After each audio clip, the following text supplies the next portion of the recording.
Hi friends, welcome to RK competitive Adda YouTube channel. So ఈ వీడియోలో మనం ఆంధ్రప్రదేశ్ రాష్ట్రంలో జాబ్ క్యాలెండర్ ఎప్పుడు వస్తుంది, అదేవిధంగా మనకి జీవో 117 రద్దు, దానికి సంబంధించి పూర్తి సమాచారం ఇప్పుడే వచ్చిన అప్డేట్స్ అనేవి ఈ యొక్క వీడియోలో తెలుసుకుందాం.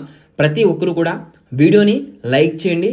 ఇలాగే ప్రతిరోజు విద్యా ఉద్యోగ సమాచారం తెలుసుకోవాలనుకుంటే మన ఛానల్ని సబ్స్క్రైబ్ చేసుకోండి. అదేవిధంగా వీడియో డిస్క్రిప్షన్లో వాట్సాప్, టెలిగ్రామ్ గ్రూప్ లింక్ అయితే తెస్తాను, ఆ యొక్క గ్రూప్స్లో కూడా జాయిన్ అవ్వండి. ముందుగా చూసినట్లయితే కనుక జీవో 117 రద్దు. ఈ యొక్క జీవో 117 రద్దు అవుతుందని ఎప్పటి నుంచో చాలామంది టెట్ డిఎస్సి అభ్యర్థులు ఎదురు చూస్తూ ఉన్నారు. ఎందుకంటే కనుక ఈ యొక్క జీవో 117 వల్ల విద్యా వ్యవస్థలోనే చాలా ఇబ్బందులు అయితే వస్తూ ఉన్నాయి. అయితే ఆ యొక్క 3, 4, 5 తరగతులు విలీనం చేయడం, సో ఈ యొక్క ఉపాధ్యాయుల సర్దుబాటుకు సంబంధించి మనకి ఆ జీవో 117 రద్దుకు ప్రభుత్వం అయితే అంగీకారం అయితే తెలిపింది. సో ఈ యొక్క ప్రభుత్వం ఆ జీవో 117 రద్దు చేసేందుకే ఆల్రెడీ నిర్ణయం అయితే తీసుకుంది. కాకపోతే ఇది కొంచెం కేంద్ర ప్రభుత్వంతో ఇమిడి ఉన్న అంశం వల్ల మనకి ఈ విద్యా సంవత్సరం రద్దు చేయాలా లేదా వచ్చే విద్యా సంవత్సరం నుంచి రద్దు చేయాలా అని వారు ఆలోచనలో ఉన్నట్లు నిన్న అధికారికంగా మనకి ప్రెస్ మీట్లో తెలియజేశారు. అయితే జీవో 117 రద్దు ఏదైతే మనకి గత ఎన్నికల్లో భాగంగానే ముందు తెలియజేశారు, ఆ యొక్క జీవో 117 రద్దు చేస్తామని. అదే విధముగా ఈ యొక్క జీవో 117 రద్దుకు ప్రభుత్వం కట్టుబడి ఉందని, ఖచ్చితంగా చేస్తామని వారు తెలియచేయడం జరిగింది. సో అయితే ఈ విద్యా సంవత్సరమా లేదా వచ్చే విద్యా సంవత్సరమా అన్నది ఇంకా నిర్ణయం అయితే ఫైనల్ అవ్వలేదు. మ్యాక్సిమం ఈ విద్యా సంవత్సరం నుంచి మనకి చేసే అవకాశాలు అయితే ఉన్నాయి. లేనిచో వచ్చే విద్యా సంవత్సరానికి పక్కాగా ఆ జీవో 117 అయితే రద్దు చేయడం జరుగుతుంది.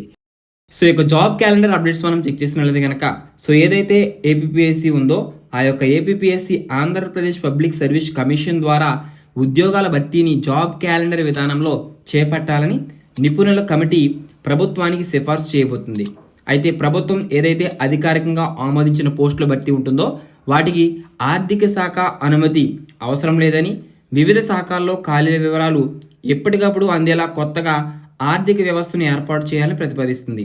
అయితే మనకి ప్రతిపాదనలు ముఖ్యంగా చూసుకున్నట్లయితే కనుక ఈ యొక్క ప్రభుత్వ ఉద్యోగాలకు సంబంధించి ఉద్యోగాల భర్తీ జాబ్ క్యాలెండర్ ప్రకారం జరగాలి. ప్రభుత్వ శాఖల నుంచి ఖాళీల వివరాలు ప్రత్యేక సాఫ్ట్వేర్తో తయారు చేసే వెబ్ పోర్టల్ ద్వారా ఏపీపీఎస్సీకి అందించాలని, direct quarry forward on field విధానంలో ఖాళీలు, ఇతర వివరాలకు సంబంధిత శాఖలు నిర్దేశిత నమూనాలో పంపించాలని ప్రతిపాదనలు అయితే చేశారు. ఇక క్యాలెండర్ విధానం మనం ఎప్పటి నుంచి అమలు చేయాలన్న విషయం అయితే ఇంకా స్పష్టత అనేది రాలేదు. అయితే ముఖ్యంగా చూసుకున్నట్లయితే కనుక ఏదైతే ఈ యొక్క ఖాళీల వివరాలు అయితే అందుతాయో వాటిని సెప్టెంబర్ 1 నుంచి అక్టోబర్ 15 లోపు ఏపీపీఎస్సీ నోటిఫికేషన్ల జారీకి చర్యలు తీసుకోవాలని ప్రాథమికంగా చర్చించారు. అయితే మనకి ఏదైతే ఈ యొక్క జాబ్ క్యాలెండర్ రిలీజ్ చేస్తారో ఆ యొక్క జాబ్ క్యాలెండర్ రిలీజ్ చేశాక సెప్టెంబర్ 1 నుంచి అక్టోబర్ 15లోగా ఈ యొక్క ఏపీపీఎస్సీ నోటిఫికేషన్ జారీ చేసి ఉద్యోగాల భర్తీ చేయాలని వారు నిర్ణయం అయితే తీసుకున్న సమాచారం అయితే ఉంది. ఒకవేళ ఈ యొక్క జాబ్ క్యాలెండర్ మనకి జనవరిలో రిలీజ్ చేస్తారా లేదా తరువాత ఈ యొక్క వచ్చే సెప్టెంబర్లో ఏమన్నా అప్డేట్ ఇస్తారనేది మనం వేచి చూడాలి. సో ఎందుకంటే డిఎస్సికి సంబంధించి మనకి డిసెంబర్లో కానీ లేదా నవంబర్లో కానీ ఈ యొక్క డిఎస్సి నోటిఫికేషన్ వచ్చే అవకాశం అయితే ఉంది. సో డిఎస్సి నోటిఫికేషన్ కోసం చాలామంది అభ్యర్థులు అయితే ఎదురు చూస్తూ ఉన్నారు. ఈ నేపథ్యంలో మనకి ఈ యొక్క మంజూరైన పోస్టులకు సంబంధించి మనకి ఉమ్మడి రాష్ట్రంలో 1995 డిసెంబర్ 14న ఇచ్చిన జీవో 275లోని ఉద్యోగాల భర్తీకి తప్పనిసరిగా ఆర్థిక శాఖ ఆమోదం పొందాలన్న నిబంధనను తొలగించాలని వారు ప్రతిపాదనలు అయితే చేశారు. ఈ యొక్క ఏదైతే జాబ్ క్యాలెండర్ ప్రకారమే ఉద్యోగాల భర్తీ అన్న విషయం మనకి క్యాలెండర్ విధానం అయితే ఎప్పటి నుంచి అమలు చేయాలన్న విషయం అయితే ఇంకా స్పష్టత రాలేదు.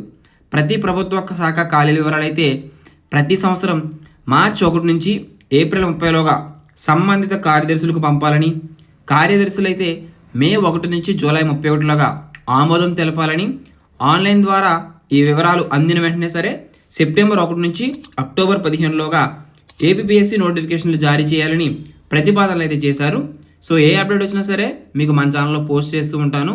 మనకి ఈ విధంగా అప్డేట్స్ అయితే ఉన్నాయి జాబ్ క్యాలెండర్కి సంబంధించి. సో మరొక యూస్ఫుల్ ఇన్ఫర్మేటివ్ వీడియో కలుసుకుందాం. All the best for everyone. Thanks for watching. Have a nice day.